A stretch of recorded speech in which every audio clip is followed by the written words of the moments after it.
ঢাকা-চট্টগ্রাম মহাসড়কের দাউদকান্দির মেঘনা গোমতী সেতুর নিচে উদ্ধারকৃত একটি টাইম ফিউজ এক্সপ্লোজিভ টাইম বোমার সদৃশ্য সফলভাবে নিষ্ক্রিয় করা হয়েছে। ১ জানুয়ারি বৃহস্পতিবার সকাল 11:30 থেকে দুপুর 1:05 পর্যন্ত অ্যান্টি টেরোরিজম ইউনিটের এটিও বোম ডিসপোজাল টিমের সদস্যরা সেটি নিরাপদভাবে নিষ্ক্রিয় করেন। পুলিশ সূত্রে জানা যায়, গত ৮ ডিসেম্বর সেনাবাহিনীর একটি টহল দল দাউদকান্দি মেঘনা গোমতী সেতুর নিচে ঝোপের ভেতর থেকে একটি সন্দেহজনক বিস্ফোরক বস্তু উদ্ধার করে। পরে বিষয়টি সংশ্লিষ্ট কর্তৃপক্ষকে অবহিত করা হলে বস্তুটি জব্দ করা হয়। জব্দকৃত বিস্ফোরকটি ছিল লাল স্কচটেপে মোড়ানো টেনিস বলের সমান আকারের এবং আনুমানিক 400 থেকে 500 গ্রাম ওজনের একটি টাইম ফিউজ এক্সপ্লোজিভ। বিস্ফোরক নিষ্ক্রিয়করণ কার্যক্রম চলাকালে আশেপাশের এলাকায় সর্বোচ্চ নিরাপত্তা ব্যবস্থা গ্রহণ করা হয়। এতে কোনো ধরনের ক্ষয়ক্ষতি বা হতাহতের ঘটনা ঘটেনি বলে জানিয়েছে আইনশৃঙ্খলা রক্ষাকারী বাহিনী। দাউদকান্দি মডেল থানার ভারপ্রাপ্ত কর্মকর্তা এম আব্দুল হালিম বলেন, অ্যান্টি টেরোরিজম ইউনিটের এটিও বোম ডিসপোজাল টিমের সদস্যরা সকালে এসে ঘটনাস্থলে গিয়ে উদ্ধারকৃত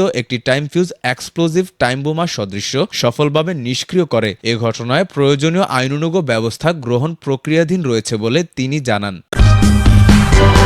সূচনা community.tv বিনোদনের পাশাপাশি খবর।